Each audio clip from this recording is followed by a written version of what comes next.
I am Michael Brent at Observe the Word, and we are interpreting the Pentateuch. Our text is Genesis 23 through 35, with a focus on chapter 28 and 35. Our simple outline of Genesis divides the book into two parts. Chapters 1 through 11 focus on all humanity and the four events of creation, fall, flood, and nations. Chapters 12 through 50 focus on one family and the four people, Abraham, Isaac, Jacob, and Joseph. I gave two lessons to Abraham, the father of our faith, to whom God made the promise. Now I'm going to speed it up a bit by covering the stories of Isaac and Jacob with one shot. I'll use the narrative of Isaac to set up our covenant context, and then I'll focus on the narrative of Jacob, the story of a son of believing parents who struggles to come to terms with his faith heritage. We start with Isaac. According to the genealogy or generation structure of Genesis, the narrative of Isaac doesn't stand out on its own. Isaac's story is a bridge overlapping Abraham's story and Jacob's story. Remember that Moses gave us 10 genealogies in Genesis. My Bible uses the word generations. We started with the generations of heaven and earth in 2:4. Then we had the generations of Adam, and then the generations of Noah, the generations of Shem, Ham, and Japheth, then just the generations of Shem, all the way down to Terah. Some of these generation statements are lists of descendants with just a little bit of narrative commentary. Others, like the generations of Terah, introduce a story, and that story is not usually about the one named, but about one of the sons of the one named. The generations of Terah, for example, introduces not the story of Terah, but the story of his son Abraham. Following that pattern, we might expect to encounter somewhere the phrase, "These are the records of the generations of Abraham," which would then lead into the story of Isaac. That's not going to happen. We find the narrative of Isaac included at the end of Abraham's story and then at the beginning of Jacob's story. And that's Genesis chapter 24 through chapter 26. One thing we learn from Isaac's story is that in the ancient Near East, the best place to find a wife is at a well. Apparently it happens a lot, and we're going to see it repeated. Narrative repetitions like this are sometimes called doublets. Abraham lies about Sarah not once but twice. Then Isaac is going to lie about Rebekah. Some scholars argue that these doublets exist because the details of some original story have been confused or mixed up or intentionally changed. The story then gets attached to two different people or events at two different points on somebody's timeline. That's how they explain doublets in the narrative. One story that's been repeated. And that does seem to make a lot of sense, because what man would ever commit the same exact sin twice in his life? And what son would ever repeat the sin of his father? That's my problem with the scholarly skepticism about doublets. It is in fact quite believable that a man would mess up in the same way twice, and that a son would make the same mistakes as his father, even after he says, "I'm never going to be like my father," and then he goes and acts just like his father. Nobody's surprised by that in real life. And this kind of repetition in real life is exactly the kind of story you would want to include in a person's biography if you're writing the biography. It's both interesting and telling. With Abraham, it's telling that a man secure in his belief in the promise of God, and a man who is growing in his faith, would also be a man who continues to struggle and sins in the exact same way as he did when he was a new believer. That tells us something about the struggle of sin in the life of faith, that these two realities exist in tension. Children of God mature in their faith, and children of God continue to struggle with sin. The sin of Isaac lying about Rebekah is also telling, and we see that sin is not only passed on through birth, but it's also socialized into children. Our sinful habits, inclinations, and responses can be picked up and carried on by our sons and daughters. That's just reality. Not all doublets are bad examples. The repetition of finding a woman at a well is a positive repetition. Robert Alter describes the bride at the well as a motif similar to a Western gunfight scene. It's a known literary idea that has some expected elements, like high noon and twitchy fingers, a good guy and a bad guy. You just mention the gunfight scene and an expected picture comes to mind. The literary artist uses the scene to bring up something expected, so we immediately can imagine a well and a man at a well and a woman coming to get water at the well. And then that literary artist takes that and uses it to highlight something that's different. Even though there is similarity between all these meetings at the well, there's always also differences. Here we have a servant meeting the bride at the well. In the next story, Jacob the groom will meet his bride at the well. The difference between a servant and a son. There's also a difference in how the story plays out. The first leads to a happy ending. The second leads to struggle and strife. Alter doesn't seem to care too much about whether the stories are historical. His focus is on the way the stories are used in literature. I'm quite comfortable with the stories being both true and also good literature. The art of theological biography takes interesting events in the lives of people, and then, while remaining faithful to historical events, communicates the story in a way that reveals truth about God, about people, and about the world we live in. The historical nature of the stories grounds the revealed truths in real life. That's crucial in biblical narrative. This is not theoretical truth or merely psychological truth. This is truth played out in the real life events of real people. There is another very important repetition in Isaac's story that we should take note of. In Genesis 26:24, we read, "The Lord appeared to him the same night and said, I am the God of your father Abraham. Do not fear, for I am with you. I will bless you and multiply your descendants for the sake of my servant Abraham." The Lord made covenant with Abraham and his descendants. Here he reaffirms that covenant directly to Isaac. When I introduced the kingdom motif, which includes a king who defines relationship with his people through covenant, I said that the covenant is communicated through a mediator. When that happens in the Bible, we call that person a covenant mediator prophet. I said there are 6 covenant mediator prophets in the Bible: Adam, Noah, Abraham, Moses, David, and Jesus. Isaac's not on the list. And yet here we have God communicating, promising covenant with Isaac. What's a good way to understand this? My Old Testament professor, Jeffrey Niehaus, argued that we should understand this as covenant renewal. There was a parallel practice in the ancient Near East. A suzerain, or king of kings, made covenant with a vassal or lesser king.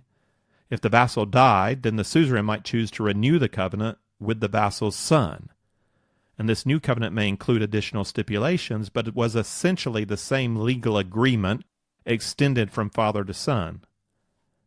Let me read to you an example from the prologue of a 2nd millennium treaty between the Hittite suzerain Mercillus and his vassal Dupitesub of Amuru. "When my father became God, and I seated myself on the throne of my father, your grandfather Azirus behaved towards me just as he had behaved towards my father. When your father died, in accordance with your father's word, I did not drop you. Since your father had mentioned to me your name with great praise, I sought after you. To be sure, you were sick and ailing, but although you were ailing, I, the son, put you in the place of your father, and took your brothers and sisters and the Amuru land in oath for you. When I, the son, sought after you in accordance with your father's word, and put you in your father's place, I took you in oath for the king of the Hatti land, and for my sons and grandsons.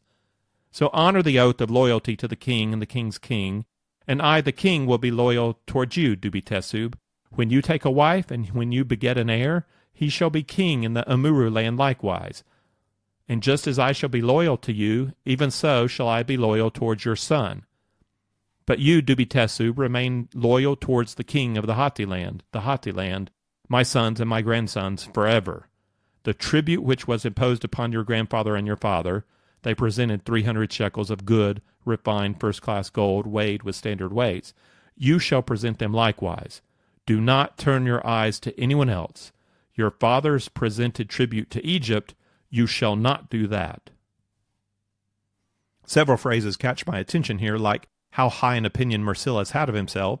When my father became a god, and I the son, and the low opinion he had of Dubitesub, to be sure you were sick and ailing, and his concern about the gold tribute being just right, 300 shekels of good, refined, first-class gold, weighed with standard weights. He really wanted to make sure he didn't get cheated on his tribute. For now our concern is about the language of covenant renewal. Marcellus said that he had made covenant with Dubitesub's father, and upon the death of his father, Marcellus now offers renewal of that covenant to Dubitesub, and also to his sons after him. Covenant renewal like this provides a helpful parallel for us as we consider the operation of biblical covenants. God made a covenant with Abraham. Now he is simply renewing that covenant with Isaac. And after Isaac, he will renew that covenant with Jacob. We don't have three different covenants with three different covenant mediators. We have one covenant made through Abraham being renewed with his son and later his grandson. There are three expressions of covenant, but together they make up one legal package. And this concept will help us later on with the more complicated covenants made on Mount Sinai and in the book of Deuteronomy. The Sinai covenant was cut with the first generation of Israel to come out of Egypt. Deuteronomy is a second law in the sense that it is a restatement of the first covenant made with the second generation to come out of Egypt. The first is for the fathers and mothers. The second is for the sons and daughters. There are additions to the second covenant, but the two covenants together create one legal package. Much later, there'll be significant difference between Mosaic covenant and the new covenant. Each of these has their own covenant mediator because they are not one legal package. The new covenant is not a renewal, it is a new covenant. So back to Isaac, after God makes the promise of covenant renewal, the next verse implies Isaac's personal commitment to the covenant. This is 26:25. So he built an altar there and called upon the name of the Lord and pitched his tent there, and there Isaac's servants dug a well. Isaac didn't just pick up bad habits from his father. Just like Abraham built altars and worshiped God, so we see Isaac doing the same here. There's more to the story of Isaac, more that I'd like to talk about, but I'm going to leave that to you to look into. Since we're doing a survey of the whole Pentateuch, we need to move on to his son Jacob. And the story of Jacob begins in Genesis 25:19 with another genealogy statement. Now these are the records of the generations of Isaac. So it's not going to be about Isaac, it's going to be about his son Jacob. The tale starts with Jacob's birth, which foreshadows his life. He comes out of the womb grasping on to the heel of his brother.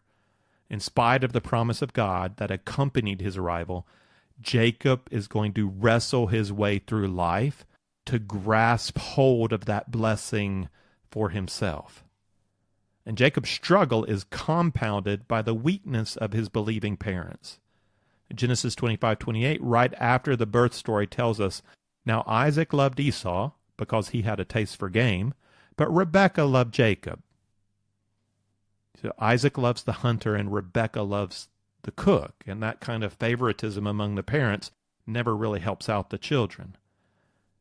The parents do deserve their right share of blame, but the sons bear the responsibility of their own actions. So the next story in Genesis 25 gives some insight into their character. Jacob takes advantage of Esau's rash nature by withholding food from him until he gives up his birthright. Jacob doesn't accept Esau's first word for it, but requires him to swear an oath. And Esau agrees, and he swears, giving over his birthright. And we're given a direct negative statement about Esau, that he despised his birthright. And we should understand, in light of God's covenant with Abraham and Isaac, that Esau is not only despising the material gain of his birthright, but also his spiritual heritage. He's giving up being the firstborn of the covenant. And though he likely doesn't understand what he's really giving up, he doesn't respect his parents enough to prize the spiritual inheritance they have to offer. Jacob doesn't come out of the story all nice and shiny. He comes off as manipulative. The promise was made for him to receive the blessing. God doesn't need him to help out, but this is his nature. He's grasping after it. Next, we get the covenant renewal with Isaac in Genesis 26. Remember, I said that Isaac is used as a bridge from Abraham's story to Jacob's. Biblical authors often link or overlap two stories. Saw that back in Genesis 1 and 2 with the stories from the creation, where the second story goes backwards first to give us more detail about the creation of man and woman. So we had everything created in chapter 1, but then chapter 2 starts back without Adam and has him created, and then without Eve, and then she's created. The way it works here is like this. We have the narrative of Abraham, then part of Isaac's story, then the death of Abraham, concluding his story. Then we have a genealogy statement showing us we are transitioning to a new narrative chapter. This one starts with the birth of Jacob, gives us the rest of Isaac's story, and then continues with the narrative of Jacob. So it's this pattern: Abraham, Isaac, Abraham, Jacob, Isaac, Jacob. So we've started the narrative of Jacob, and now we're getting the renewal of covenant with Isaac, which I've already described. And the result of this overlapping is that we get the renewal of covenant with Isaac sandwiched between the story of Jacob grasping Esau's birthright and the story of Jacob grasping Esau's blessing. In the first story, Jacob is sneaky. In the second story, he's outright deceptive. And we have to admit that both of his parents bear some culpability. Isaac allows his love for his firstborn Esau to overshadow his commitment to the word of the Lord that came at the twins' birth. He's determined to give Esau the blessing due a firstborn son. And it's important to Isaac, and we see that. He wants to set it up right, so he tells Isaac to go get a fresh kill and then bring it back and make that kind of stew I like. We're going to have a feast, and then I'm going to bless you. He says in 27:4, and prepare a savory dish for me such as I love, and bring it to me that I may eat, so that my soul may bless you before I die. This is serious to Isaac, both in the setup required and also in his words. He says, so my soul may bless you. The blessing is to come from a deep spiritual place in Isaac, from his soul. We know the story well from here. Similar to how Sarah urges Abraham to help God out by getting Hagar pregnant, Rebekah urges Jacob to help God out by stealing the blessing God had already promised. Jacob's character comes off looking worse than Abraham as he dresses up like his brother to trick his old blind father. That is not cool, but it works, and Isaac pronounces this blessing over him. This is Genesis 27:29. May peoples serve you, and nations bow down to you. Be master of your brothers, and may your mother's sons bow down to you. Cursed be those who curse you, and blessed be those who bless you. We hear in this blessing both the language God used at Jacob's birth and also the language of the covenant promise. Remember that Isaac thinks this is Esau he's blessing. He thinks he's passing on the covenant promise to his firstborn. When Isaac and Esau realize what's happened, Esau asks for blessing, but Isaac says in 27:37, behold, I've made him your master, and all his relatives I've given to him as servants. Now as for you, then what can I do, my son? It seems that Isaac believes himself bound by the legal nature of the blessing proclaimed on Jacob. I wonder also if he experienced conviction from God because he knew the blessing was supposed to go to Jacob in the first place, so he decides to stick to it.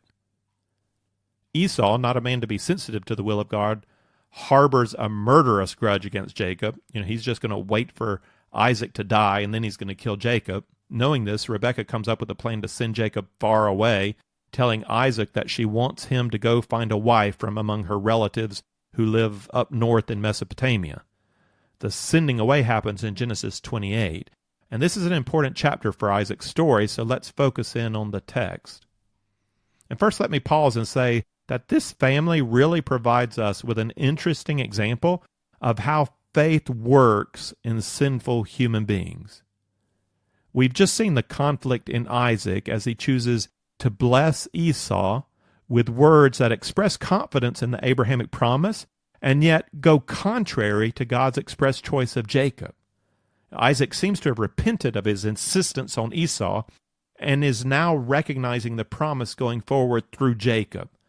And he says at the beginning of chapter 28 in verses 3-4, may God Almighty bless you and make you fruitful and multiply you, that you may become a company of peoples. May he also give you the blessing of Abraham to you and to your descendants with you, that you may possess the land of your sojournings, which God gave to Abraham.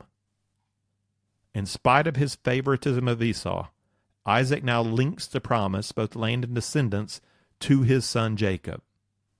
So we have this picture of a believing father who still struggles to trust God's plan when it comes to his sons. We've also seen the struggle of the mother Rebekah. Her desire for Jacob to be blessed is not solely faith in the promise. She prefers Jacob. She wants to protect him, to mother him. Her desire for him to marry a believing wife sounds spiritual, but it's also motivated by her dislike of Esau's wives and her fear for Jacob. We see that this believing mother also has her own challenges in trusting God with her children. The brother Esau has not shown any interest in God or the promise. He wants material things. He wants blessing, but he doesn't show he wants God. He marries Canaanite women without concern for how this might affect his own worldview or the faith of his future children. Jacob himself has shown no commitment to God. He wants what God has promised, the birthright and blessing, but he doesn't trust God to provide these things for him. He feels like he must grasp it himself. We've not heard him say or seen him do anything that affirms faith in God. His will is not submitted to Yahweh as Lord of his life. The promise is not a touchstone for him to view life by as he presents himself in the service of his great king. And while his parents have faith that's imperfect, Jacob knows the right words without personally submitting to and trusting God on his own. His faith is not real. This is a messy family, not unlike maybe your own family, or unlike the families that fill our churches. Now, this family affirms the reality that God has no grandchildren. Being born into a believing family does not guarantee faith in the sons and daughters. They must come to that on their own. And the behavior of the believing parents does not always point children in the right direction. Isaac communicates words of faith to Jacob as he sets out, but it will be many, many years before Jacob yields to that faith himself. I see Jacob as the son who never quite lets go of the faith, but never quite yields either. I don't know if you have a son like that or if you know a son like that. He's the son who struggles, willing to go to church, never voicing rejection of God, willing to be prayed for, yet regularly getting into this life problem or that life problem, driven by his desires, driven by unwise decisions, sometimes staying on a good path for a while and then straying off again. He never quite gets dependence on God or true relationship with God. For some reason, he just can't be consistent with God. That's how I see Jacob. Having set off to find a wife in Haran, Jacob stops, lies down to sleep, and dreams of a ladder from heaven to earth on which angels ascend and descend. It's as though a way of direct communication has been opened up to heaven. And in the dream, God himself renews covenant with Jacob, saying in 28:13-14, I am the Lord, the God of your father Abraham, and the God of Isaac. The land on which you lie, I will give it to you and your descendants. Your descendants will also be like the dust of the earth, and you will spread out to the west and the east and to the north and to the south, and in you and in your descendants shall all the families of the earth be blessed.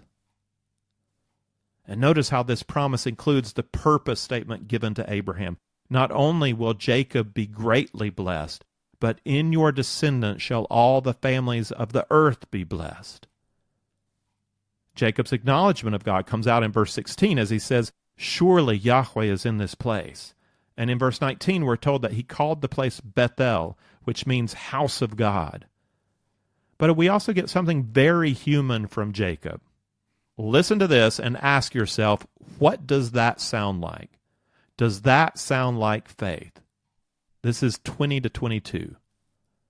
Then Jacob made a vow, saying, if God will be with me, and will keep me on this journey that I take, and will give me food to eat and garments to wear, and I return to my father's house in safety, then the Lord will be my God. This stone which I have set up as a pillar will be God's house, and of all that you give me, I will surely give 1/10 to you. Does that sound like faith? It sounds like a deal to me, a business arrangement. It's faith in the sense of acknowledging God's presence, but it doesn't sound like trust in the Word of God. Jacob is running from Esau afraid. He doesn't know how things are going to work out. This is the kind of faith that comes out when we're in trouble. God, if you help me out, I promise I will not miss a Sunday of church, and I'll put money in the plate every time. Just help me keep this job, or get out of this mess, or succeed in this endeavor. Bless me, and I'll be your guy. I made a lot about not judging Abraham too quickly when he questioned God in Genesis 15. So let's hold off on diagnosing Jacob's spiritual state until we see how the story goes. Jacob continues on, and he arrives in Haran, and he meets Rachel at a well and discovers his match in manipulation. Not Rachel, but her father Laban. Laban tricks Jacob into serving him for 14 years. And during this time, God keeps his promise to Jacob. Jacob has 12 sons, and he prospers materially, even as Laban continues to try to make profit off of Jacob. It's not clear how righteous Jacob is in the growth of his flocks, but he does give credit to God for the blessing. He even has another dream from God reminding him of his oath. This is in Genesis 31:13.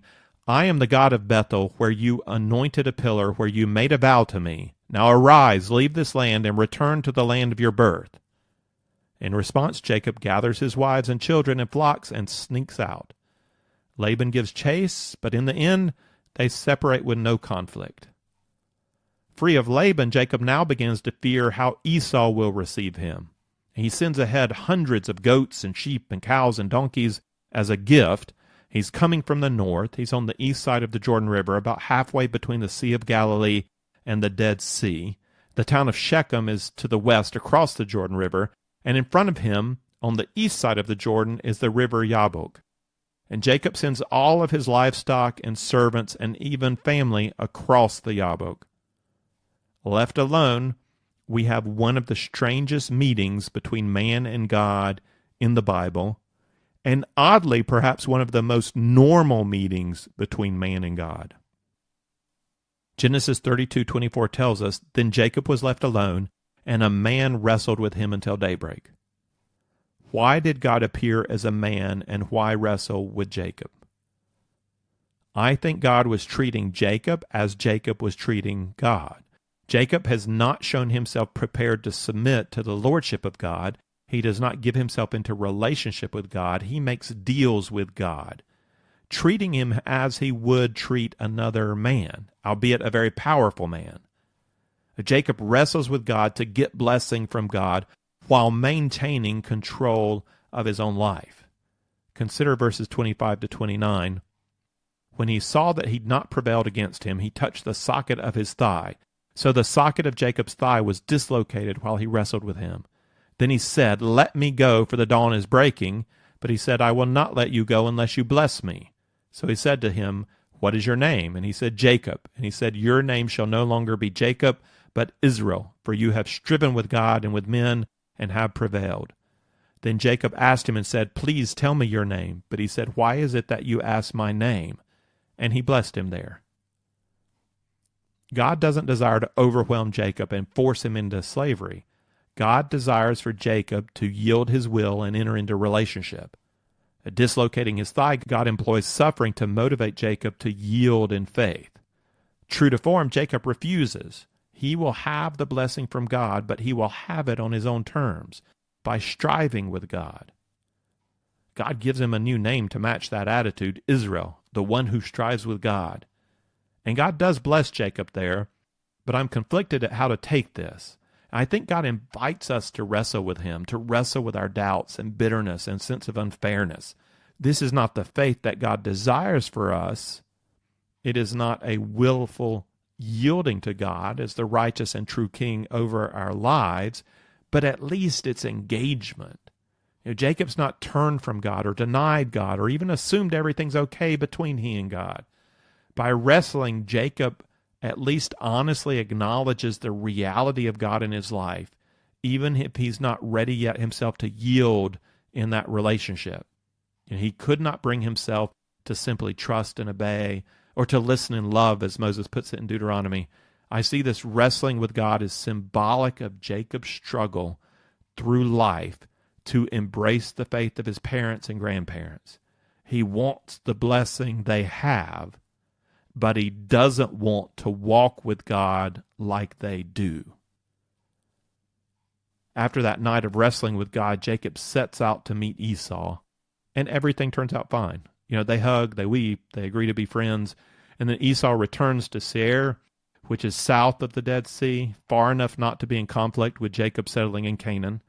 Jacob then crosses the Jordan River and buys a piece of land next to the city Shechem.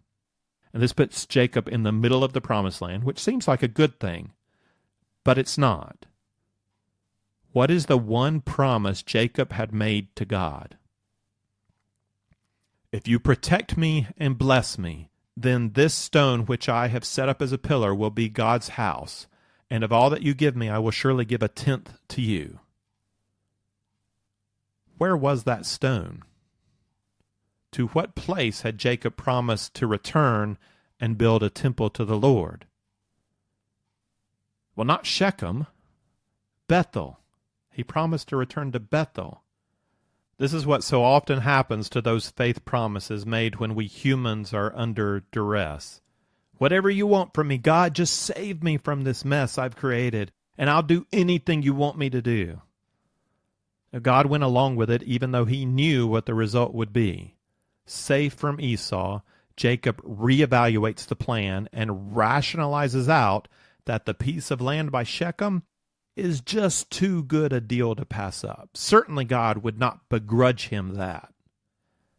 As a result, Jacob's family suffers terribly. A prince of Shechem rapes Jacob's daughter Dinah, and in revenge, Jacob's second and third sons, Simeon and Levi, deceive the men of Shechem.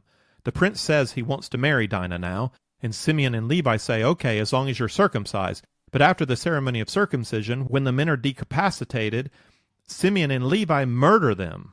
It's an awful abuse of the covenant ritual, something like requiring somebody to be baptized and then drowning them while they're under the water. Dinah's tragedy is now magnified, with Jacob's whole family being despised by people in the land. Then God said to Jacob, "Arise and go to Bethel and live there and make an altar there to God, who appeared to you when you fled from your brother Esau." God is telling Jacob, go and do what you originally promised to do. Jacob's story is coming to an end. Other things will happen in his old age, but that belongs more to Joseph and his sons than to Jacob. This is the end of Jacob's story. Before moving to Bethel, he says this in Genesis 35, 2-3.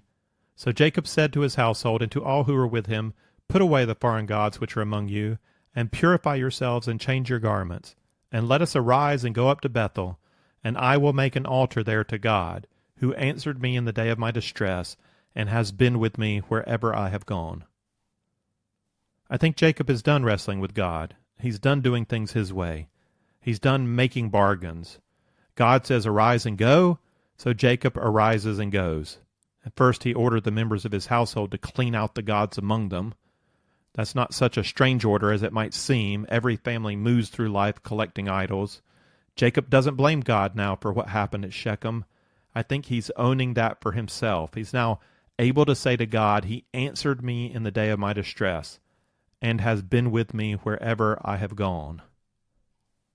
Like Isaac and like Abraham before him, Jacob is finally now ready to build an altar and worship his God. Once Jacob arrives in Bethel, God appears and speaks to him again. This is Genesis 35, 9-15. God said to him, "Your name is Jacob. You shall no longer be called Jacob, but Israel shall be your name." Thus he called him Israel. God also said to him, "I am God Almighty. Be fruitful and multiply. A nation and a company of nations shall come from you, and kings shall come forth from you. The land which I gave to Abraham and Isaac, I will give it to you, and I will give the land to your descendants after you." Then God went up from him in the place where he had spoken with him. Jacob set up a pillar in the place where he had spoken with him, a pillar of stone, and he poured out a drink offering on it. He also poured oil on it. So Jacob named the place where God had spoken with him Bethel. This is the story of Jacob. It's a story we can relate to. In part, it is true of us. In part, it is true of people we love. It's the story of a long struggle with God. Of Jacob works to grab hold of what he wants in life. He's not content to wait for the Lord. He doesn't trust God. He doesn't want to walk in close relationship with God. He's fine operating like a junior business partner, with God blessing him and him paying back God a tithe. That's enough of a relationship for Jacob. And yet he can't shake the knowledge of God instilled by his family. His very wrestling with God proves his belief in God. He wants blessing. He doesn't want to yield until finally, after going his own way, continues to bring tragedy, and finally tragedy on his children, he breaks. And now he's ready to put away the idols, to submit himself, and finally go where God leads. Even more than the story of Abraham, the story of Jacob raises the question, how can the promise of God be kept if it depends on the faithfulness of his people? It's the faithfulness of God that stands out in this story. He allows Jacob the freedom to enter the struggle of life, and he never gives up on Jacob. Through it all, God is with him. God's faithfulness is the anchor to the promise, not man's. And will that promise continue to hold? And with every generation, we have to hand the baton on. But what if they're not worthy of the promise? What if they don't want the promise? What happens then? We will continue with that question into the next story, the next generation, where the problem only intensifies. If you would like the text of this lesson with some reflection questions, or if you'd like to see overview charts that go along with our study of the Pentateuch, then check out the resource page at observetheword.com.